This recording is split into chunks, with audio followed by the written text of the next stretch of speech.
Bonjour à tous et bienvenue dans cette nouvelle vidéo. Pour la première fois, je collabore avec Razer. Donc là, c'est des produits qui sont en dotation. J'ai pas été payé pour la vidéo. Je peux dire ce que je veux. J'ai même pas eu de guidelines particulières. C'est juste Jordan, qui est très très gentil et qui m'a dit tiens, j'ai ces deux produits-là. Est-ce que tu veux les tester? J'ai dit oui. Je les ai reçus. Et voilà. J'ai donc reçu ce clavier qui est basé essentiellement pour de l'e-sport. C'est vraiment sa vocation. Pour le coup, je l'ai quand même apprécié. Ça faisait très très longtemps que j'avais pas remis la main sur un clavier Razer. Le dernier clavier de chez Razer que j'ai eu et que j'ai possédé vraiment personnellement, ça a été, je sais plus du tout comment il s'appelait, mais c'était un qui avait des switches à membrane. C'était pas trop cher. J'avais envie de Razer à cette époque-là, donc je l'avais acheté. Et il avait qu'un seul rétroéclairage vert, mais j'étais déjà trop content parce qu'il y avait du rétroéclairage. Et c'était la première fois. Et je crois qu'il était filaire. Il était filaire, tout à fait. Après, j'ai remis rapidement les mains sur le Ornata et Ornata V2, mais j'avais trop rien retesté réellement, en tout cas. Alors si, bien sûr, des petites games à droite à gauche chez des potes, chez machin, mais je veux dire, en test réellement, ça a été un peu plus compliqué. On a donc ce clavier, que là j'ai débranché parce que c'est un clavier filaire, qui est uniquement filaire pour le coup. Il n'y a pas une question de batterie, il n'y a pas une question de tout ça, ça reste vraiment un clavier filaire. Avec son petit repose-poignet que je trouve vraiment très joli. Pourquoi est-ce que je dis que ce clavier est à vocation e-sport? C'est des switches optiques et analogiques, comme ils le disent très simplement sur le site de Razer, des switches optiques analogiques. Voilà, c'est vraiment les deux. C'est la deuxième génération.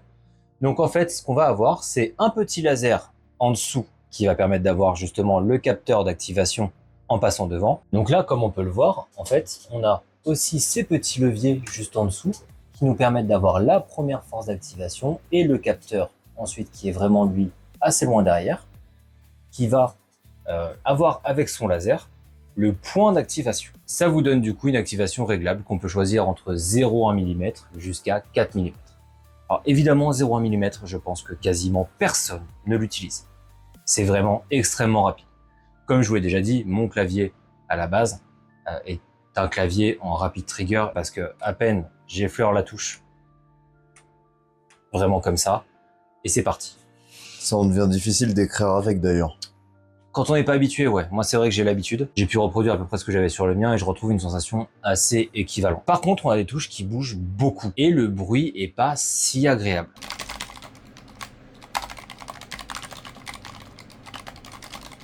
Alors, c'est un clavier mécanique, mais c'est vrai qu'avec le levier, je m'attendais déjà à avoir des touches un peu plus stabilisées, d'une certaine façon, mais aussi à avoir un bruit différent. C'est un peu spécial. Il n'est pas désagréable, mais il n'est pas non plus super agréable. Mais ça, après, je vous laisse seul juge. C'est du goût vraiment personnel. Si je dis qu'il est fait pour de l'e-sport, c'est aussi parce qu'on l'a en format TKL, juste ici. Donc ça veut dire 10 keyless. Donc c'est, en fait, on a enlevé le pavé numérique. En gros. Ce qui fait plus que 10 touches, je suis d'accord. Laissez tomber. On va pas se prendre la tête. Il existe aussi au format mini. Donc c'est-à-dire que là, on l'a vraiment réduit et compacté dans sa forme la plus simple et la plus épuré possible. C'est vraiment pas mon trip de clavier. Et c'est pour ça que celui-là est vraiment top. C'est vrai que si on m'avait proposé un clavier, je pense encore en mini, cette fois-ci j'aurais dit non.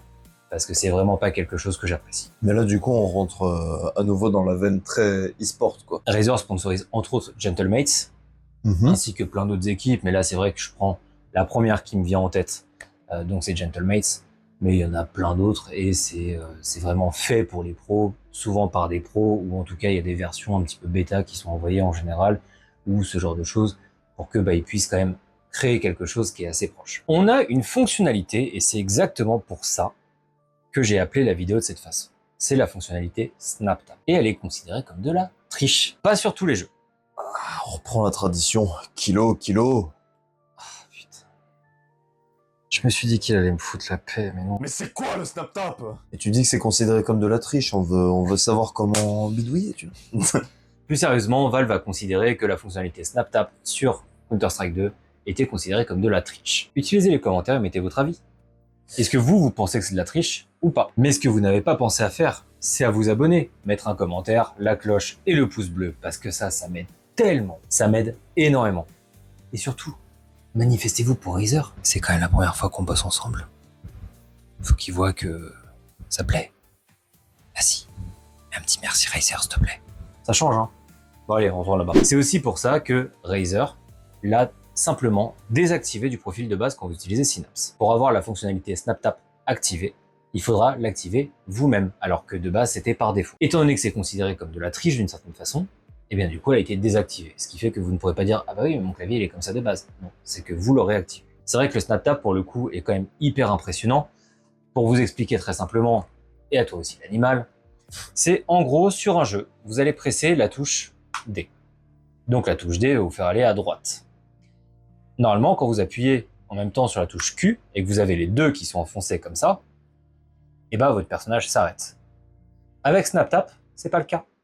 Si vous appuyez sur la touche Q, c'est elle qui prendra la priorité. Et donc vous allez vous déplacer à gauche. Dès que vous l'aurez relâché, instantanément, vous reprendrez le chemin à droite. Il n'y aura pas ce délai ou cette synchronisation dont on a besoin. Avec Synapse, vous allez donc pouvoir activer le Rapid Trigger, vous allez pouvoir activer le SnapTap et vous allez pouvoir régler la distance d'activation, bêtement et simplement. Donc là, j'ai mis moi une distance d'environ 1 mm, puisque c'est quelque chose avec lequel je suis à l'aise, et je baisse ou remonte selon mes utilisations, selon mes besoins. Là, ces derniers temps, c'est vrai que j'ai beaucoup écrit, et avec cette distance d'activation, je suis très bien. Par contre, pour certains FPS, je joue notamment beaucoup à Apex. Sur Apex Legends, j'aime bien avoir quelque chose de très très rapide, de très réactif. J'aime ce genre de jeu, j'aime ce genre de gameplay, j'aime bien la nervosité que ça a, et voilà. Je l'avais un petit peu remonté pour la bêta de Battlefield 6, puisque j'avais pu tester sur les 2 jours avant que la bêta ouvre officiellement.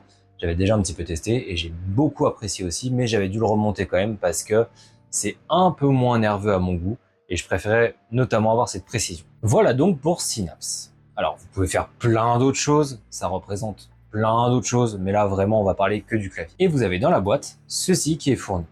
Et tout ceci, ça vous permet de vous expliquer très exactement comment régler votre clavier sans utiliser Synapse. Tous les réglages que vous aurez fait avec Synapse peuvent être mis en mémoire, sauf la lumière. Ça, j'ai pas compris. T'es obligé de le reprogrammer à chaque fois? Il ne sauvegarde pas la lumière que tu mets. Là, par exemple, moi, comme tous mes périphériques, il est mis en violet. Si jamais Synapse n'est pas lancé, ou si jamais quoi que ce soit du genre, il revient en boucle de couleur. Il ne sauvegarde pas la lumière. Et ça, j'avoue. Pourquoi? C'est pas grave, mais c'est un peu dommage, ouais. Pour le coup, c'est vrai que j'ai trouvé ça dommage. C'est vraiment pas dramatique. Le clavier en lui-même et dans son ensemble est très très beau. On retrouve la petite molette qu'on a en haut à droite, qui est très belle, qui a son très bel effet. Donc elle est à la fois tournable, à la fois cliquable, et elle va vous mettre par défaut en mode mute. C'est-à-dire que vous avez le son, vous appuyez dessus, vous la mettez en mode mute. Donc vous avez le premier bouton qui est juste à gauche de la molette, qui est un bouton multifonction. De base, quand vous allez le sélectionner, ça vous met soit lecture, soit pause de la musique. Si vous appuyez 2 fois dessus, ça va vous faire le titre suivant, et si vous appuyez 3 fois dessus, titre précédent. Et surtout, ces boutons sont paramétrables. Donc vous pouvez très bien décider que le bouton qui fait ça par défaut vous fera autre chose et vous relancera toute une continuité de profils que vous avez juste là. Celui-ci par contre n'est pas réglable. Donc on a vraiment ce bouton qui nous permet de mettre une action qu'on a décidée. L'autre énorme avantage qu'on a aussi avec ce clavier, c'est les touches. Les touches sont faites en double injection de PBT. Et là où on va retrouver habituellement de l'ABS sur les claviers de ce genre de gamme, la double injection de PBT, je vous l'avais déjà expliqué, c'est des touches qui sont bien plus résistantes. Donc elles vont moins souffrir de ce phénomène d'effacement qu'on a à force d'utiliser le clavier, avec la transpiration, avec la répétition de martelage sur la touche, etc. Et contrairement à plein d'autres claviers où on retrouve seulement de l'ABS, là on a un matériau qui est véritablement résistant. C'est un excellent argument pour un clavier qui est orienté e-sport. J'ai beaucoup de mal à comprendre, et même si les procédés ont pu s'améliorer, mais j'ai beaucoup de mal à comprendre que tous les claviers de type e-sport ne soient pas en double injection de PBT. Même si ça doit coûter plus cher, ou alors qu'il y ait des sets de keycaps qui soient proposés à côté. Mais il en faut absolument. C'est vrai que sur ce placement-là, c'est obligatoire. C'est rendu obligatoire par l'utilisation forcément que tu vas avoir de ce matériel-là, quoi. Ça ajoute un détail, c'est que j'aime bien le fait que ce clavier-là se contente pas seulement d'être beau. Oui. Il a une praticité, il a une utilité et un côté vachement rationnel dans le choix du coup des matériaux apparemment. C'est ça. Et justement, en parlant de matériaux, tu fais parfaitement écho à ce que j'allais dire, tout simplement parce que le dessus est en aluminium. Donc toute la plaque, on vient d'avoir un grand débat donc qui a été résolu très vite justement. Je disais juste avant qu'il est en aluminium et j'avais le doute sur est-ce qu'il est brossé ou pas. Sauf que l'animal a beaucoup bossé en métallurgie. Il connaît très bien tout ça. Il est venu, il a fait Ouais, c'est porteur ça. Ah non, c'est de l'alu brossé.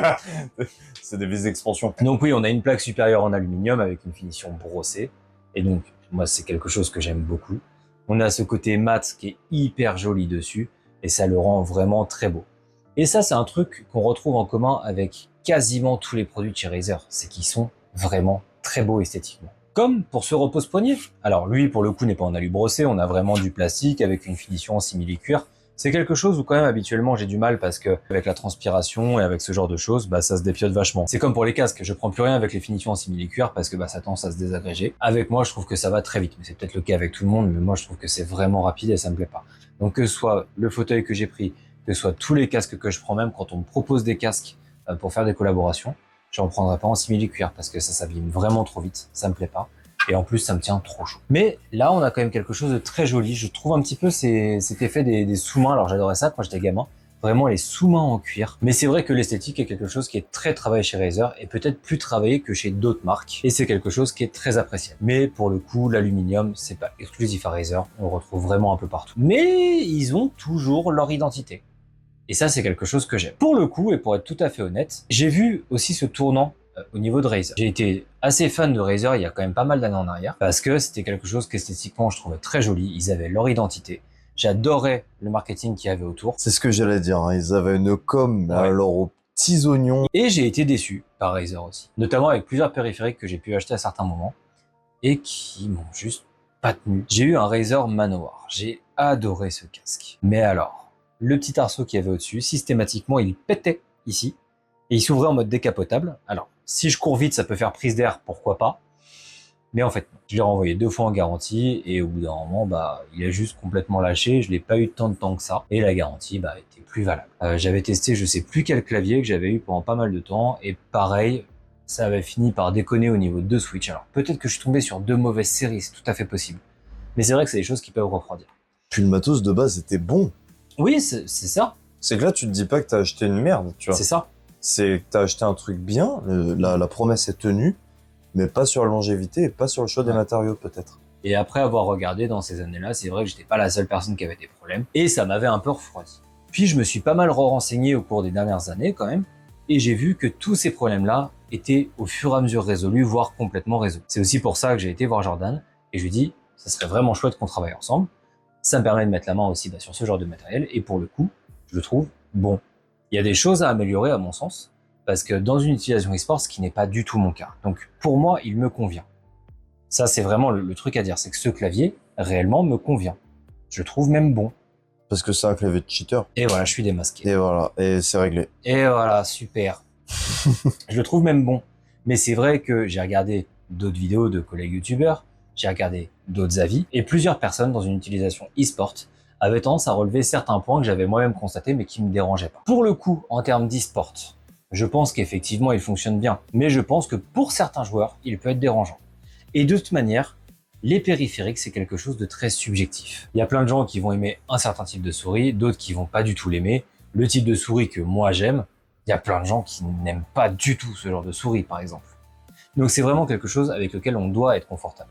Et particulièrement quand on est dans un cadre professionnel. Et l'e-sport, ne l'oublions pas, c'est quelque chose de professionnel. Et j'ai vu par contre beaucoup de témoignages de joueurs e-sport aussi, qui disaient que ce clavier était très bon, et qu'il l'aimait, et qu'il l'utilisait réellement. Donc, comme quoi, ça c'est toujours un peu compliqué. Pour moi, mon véritable avis, c'est que à part ce problème de stabilisation qu'on a un petit peu, qui moi me dérange pas, je l'ai trouvé vraiment bon. Il y a certains moments où ça m'a dérangé dans certaines actions, mais c'est arrivé assez rare. Et pour le coup, je pense que c'est aussi une question de s'habituer, parce qu'on a ce levier qui du coup met une force différente. Comme on a une force d'activation qui est quand même de 40 G, automatiquement, il faut bien se placer, il faut bien gérer les choses, mais une fois que c'est fait, voilà. Les touches sont peut-être un petit peu hautes, je suis habitué à avoir des touches un peu plus basses que ça. Mais c'est toujours le temps de s'habituer. Est-ce que c'est le levier qui surélève la touche? En fait, il y a les deux. T'as à la fois le côté optique, t'as le côté avec le levier, t'as ce que t'as au-dessus. Et en fait, justement, c'est pour ça que c'est un petit peu plus haut que des claviers normaux, parce que t'as tout ce système à avoir au-dessus. C'est peut-être ça qui crée du coup du jeu dans les touches aussi. C'est exactement ça. Il y a ce côté du levier, le fait que ce soit plus haut, automatiquement, c'est pas la même chose que ce qu'on a habituellement. Ouais, t'as du bras de levier, quoi. C'est ça, mais c'est normal. C'est juste une habitude différente à prendre. Moi, pour le coup, une fois que je me suis habitué et à me placer correctement dessus, j'ai pas eu de problème. Est-ce que c'est parce que du coup je change souvent de clavier, parce que j'en teste beaucoup, etc. Est-ce que c'est pour ça que je peux m'habituer vite? Peut-être. Je tiens à remercier particulièrement Jordan en tout cas, puisque c'est la première vidéo qu'on fait ensemble, mais c'est pas la dernière que vous verrez sur la chaîne, et je vous spoil si vous êtes arrivé jusqu'ici, la prochaine vidéo pour Razer, ça sera là-dessus. Maintenant, je dis rien de plus. Sur ce, j'espère que cette vidéo vous aura plu. N'hésitez pas à vous abonner, mettez un petit commentaire, la cloche et le pouce bleu, ça m'aide énormément. Je sors enfin un petit peu du shadowban que j'avais eu sur YouTube, alors qu'il n'est pas vraiment un shadowban, c'est juste que la grosse pause avait été quand même assez difficile pour la chaîne, et pour la relever, ça a été vraiment compliqué. Mais ça commence enfin à être le cas. Ça fait beaucoup de bien, et c'est beaucoup grâce à vous, donc je vous remercie énormément. N'hésitez pas à remercier Razer dans les commentaires, pour leur montrer que les vidéos qu'on fait ensemble vous plaisent, parce que je vais faire en sorte d'avoir quand même pas mal de choses très chouettes, et je sais qu'il y a beaucoup de gens qui aiment énormément Razer. Donc si vous voulez que je teste des produits en particulier ou quoi que ce soit, mettez-le moi dans les commentaires, et comme ça je peux faire les demandes. Ça peut être très sympa de tester ce que vous aimez. Et il y a un petit format qui va changer d'ici peu de temps. Mais ça, je vous laisserai le découvrir, parce qu'il y en a un ou deux là, ça va faire du bien. Allez, gros bisous.